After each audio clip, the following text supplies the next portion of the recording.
বাঙালির কাছে সমুদ্রে ঘুরতে যাওয়া মানেই যেটা সবার আগে মাথায় আসে সেটা হলো দীঘা। আর আজ তোমাদের সঙ্গে এমনই একটা দীঘার হোটেলের রিভিউ শেয়ার করব যেটা তোমাদের ইন ফিউচার কাজে লাগতে পারে। তো চলো ভিডিওটা শুরু করা যাক। Hello everyone, welcome back to my channel. আমি অন্বেষা, আশা করি তোমরা সবাই খুব ভালো আছো। গত বছর মানে 2025-এর ডিসেম্বরে আমরা চলে গেছিলাম দীঘা ঘুরতে, আর সেখানে গিয়ে আমরা ছিলাম হোটেল রয়্যাল সি ভিউতে। আজ তোমাদের এই হোটেলটার ব্যাপারে একটা ইন ডিটেলস রিভিউ দেব, যেটা তোমাদের ইন ফিউচার কাজে লাগতে পারে।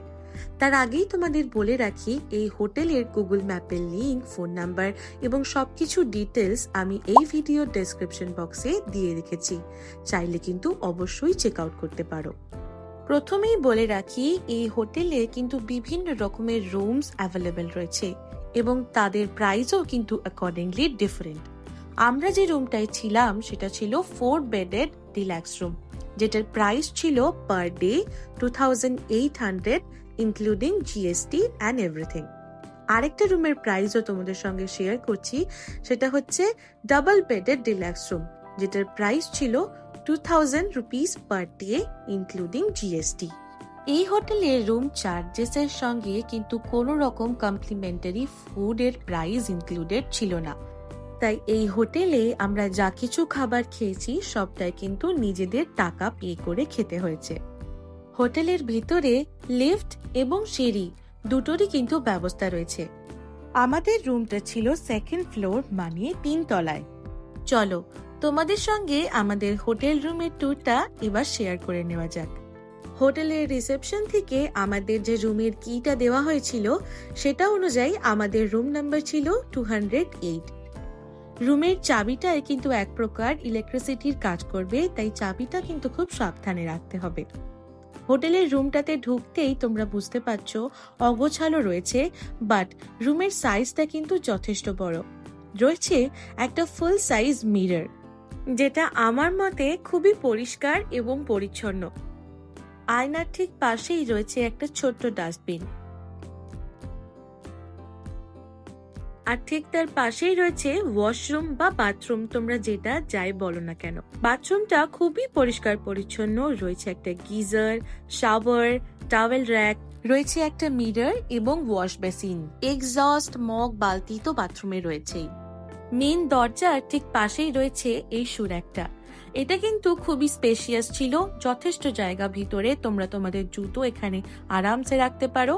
আর ওপরে এই টেবিল টপটা কিন্তু তোমাদের জিনিসপত্র রাখার জন্য তোমরা ইউজ করতে পারো। এটা ছিল বেড নাম্বার 1, যেটা ডাবল বেডেড, মানে একটা বিছানায় 2 জন শুতে পারো, বা বাচ্চা হলে 3 জনও শুতে পারো। আর এটা হচ্ছে বেড নাম্বার 2, এখানেও কিন্তু ডাবল বেডেড, মানে 2 জন শুতে পারো, বা তোমরা চাইলে একজনও শুতে পারো। এইটা হচ্ছে একটা ওয়ার্ড্রোব কাম কাবার্ড, যেটা দুটো বড় বড় কাবার্ড ছিল, উপরে একটা শেলফ মতন ছিল যেখানে তোমরা তোমাদের জামা কাপড় বা যে কোনো জিনিসপত্র রাখতে পারো। বাট আমার একটাই কমপ্লেন, যে এত বড় কাবার্ডে কোন রকম হ্যাঙ্গার বা হ্যাঙ্গিং এর ব্যবস্থা ছিল না। যাই হোক, সেটা যদি আমি বাদও দিই তাহলেও জায়গাটা কিন্তু যথেষ্ট পরিমাণে স্পেশিয়াস ছিল। গরমে যারা আসবে ভাবছো তাদের জন্য কিন্তু এই রুমটাতে এসিও অ্যাভেলেবেল, সেটার জন্য কিন্তু চার্জেসটা একটু ডিফারেন্ট হতে পারে। দুটো বেডের ঠিক মাঝখানে কিন্তু একটা বেড সাইড টেবিল ছিল ছোট মতন, যেটার মধ্যে ছিল একটা টেলিফোন এবং দুটো বড় বড় ড্রয়ার। তোমরা কিন্তু এই ড্রয়ারের মধ্যে তোমাদের টুকিটাকি জিনিস আরামসে রাখতে পারো। রুমটার মাঝখানের ওয়ালেই রয়েছে একটা খুব সুন্দর এলসিডি টিভি, যেটা কিন্তু ঠিক মতন কাজ করছিল, এবং তার নিচেই রয়েছে একটা সেন্টার টেবিল, যেটার মধ্যে কিছু কমপ্লিমেন্টারি আইটেমস ছিল, যেমন জলের বোতল, গ্লাস, একটা ডেন্টাল কিট, একটা কোম্ব, একটা টুথব্রাশ অ্যান্ড পেস্টের সেট, এবং তার সঙ্গে ছিল একটা অ্যাশ ট্রে এবং টাওয়েলের একটা সেট। একটা খুব ইম্পর্টেন্ট কথা তোমাদেরকে জানিয়ে রাখাই ভালো, সেটা হচ্ছে আমাদের রুমটা কিন্তু সি ফেসিং রুম ছিল না। তাই তোমরা যারা ভাবছো দীঘায় গিয়ে হোটেলে সি ফেসিং রুমে থাকবো, তাহলে এই হোটেলে সি ফেসিং রুমের চার্জেস কিন্তু শুরু হচ্ছে 3500 থেকে আপ টু 5000 পর্যন্ত, যেটা আমার মতে প্রচন্ডই হাই প্রাইস। এই রুমটার সঙ্গে একটা অ্যাটাচ ব্যালকনি ছিল, যেখানে দুটো চেয়ার ছিল, বাট ব্যালকনির ভিউটা বলতে গেলে কিছুই ছিল না, কারণ সামনে একটা বিল্ডিং দিয়ে পুরো ব্লক ছিল। তাই যারা দীঘায় গিয়ে সি ফেসিং রুম নেওয়ার কথা ভাবছো, তারা কিন্তু অবশ্যই সেটা আগে হোটেলের সঙ্গে কন্ট্যাক্ট করে নেবে। তোমাদেরকে এই যে কমপ্লিমেন্টারি আইটেমসগুলোর কথা বললাম, যেমন ডেন্টাল কিট, কোম্ব, টুথব্রাশের সেট বা ধরো জলের বোতল, এটা কিন্তু তোমরা হোটেলে যতদিন থাকবে বা যত দিনের বুকিং থাকবে সেই দিন অনুযায়ী মানে পার ডে কিন্তু এগুলো আবার অ্যালট হবে। আমাদের যেহেতু এই হোটেলে 3 ডেজের বুকিং ছিল, তাই প্রত্যেক দিনই কিন্তু আমাদের এই জিনিসগুলো রিফিল করে দিয়ে যাওয়া হচ্ছিল। তোমরা যারা আমার চ্যানেলে নতুন ভিজিট করছো তাদেরকে বলে রাখি, আমার চ্যানেলটা তোমাদের যদি ভালো লাগে তাহলে অবশ্যই কিন্তু সাবস্ক্রাইব করে যেও। আর আমার এই ভিডিওটা যদি তোমাদের ভালো লাগে তাহলে কিন্তু অবশ্যই ভিডিওটা লাইক করতে ভুলো না, কমেন্ট করে জানিও যে তোমাদের কেমন লাগছে, আর বন্ধু ফ্যামিলিদের সঙ্গে অবশ্যই কিন্তু শেয়ার করে দিও। হোটেলের রুমে কিন্তু আমাদেরকে একটা হোটেল থেকে রেস্টুরেন্টের মেনু কার্ড দেওয়া হয়েছিল, যেটা তোমরা দেখতে চাইলে ইন ডিটেলস জুম করে ভিডিওটা পজ করে অবশ্যই কিন্তু উইথ প্রাইস দেখে নিও। আমি যতদূর দেখলাম এখানে কিন্তু সব রকমের আইটেমস মানে ইন্ডিয়ান, স্ন্যাক্স, কন্টিনেন্টাল অনেক কিছু আইটেমস পাওয়া যাচ্ছে। তোমরা চাইলে এখান থেকে ঘরে বসেও অর্ডার করতে পারো বা তোমরা হোটেলের এই রেস্টুরেন্টে এসেও কিন্তু খেতে পারো। আমরা হোটেলে যতদিন ছিলাম আমাদের ডিনার, লাঞ্চ বা ব্রেকফাস্ট কিন্তু আমরা হোটেলের এই রেস্টুরেন্টে এসেই করছিলাম। এই রেস্টুরেন্টটা কিন্তু সত্যি দেখতে খুব সুন্দর, একটা মিনিমাল বা অ্যাস্থেটিক ভাইবস আছে। এবার বলি খাবারে কি নেওয়া হয়েছিল। আমরা যেদিন হোটেলে চেক ইন করি সেদিন পৌঁছাতে আমাদের বিকেল বেলা হয়ে যায়, আর আমরা রাত্রিবেলা ডিনার করেছিলাম নর্মাল তাওয়ার রুটি আর চিকেন কষা দিয়ে। চিকেন কষাটা খুব একটা ভালো না হলেও মন্দ ছিল না, আর তার সঙ্গে আমি খেয়েছিলাম কোকোনাট পায়েস। এইটা কিন্তু আমার খুবই ভালো লেগেছে, তোমরাও একবার ট্রাই করতে পারো। পরের দিন সকালবেলা উঠে আমি বাইরে চলে গেছিলাম হোটেলের মর্নিং ভিউটা ক্যাপচার করার জন্য। রাত্রিবেলা যেমন সুন্দর লাগছে বাইরে থেকে দেখতে, সকালবেলাতেও কিন্তু সেমই সুন্দর লাগছে। আর হোটেলের ঠিক সামনে কিন্তু রয়েছে পার্কিং জোন। তোমরা যারা গাড়ি নিয়ে যাবে ভাবছো তারা কিন্তু এই সামনের জায়গাটাতে অনায়াসে পার্কিং করতে পারো। পরের দিন সকালে আমরা ব্রেকফাস্টে নিয়েছিলাম বাটার টোস্ট, এবং সব থেকে ডিসঅ্যাপয়েন্টিং আমার যেটা লাগলো যে এটা হচ্ছে সেলফ সার্ভিস, মানে আমুলের বাটার, পেপার বা সুগার তোমাকে নিজে নিজে লাগিয়ে কিন্তু খেতে হবে।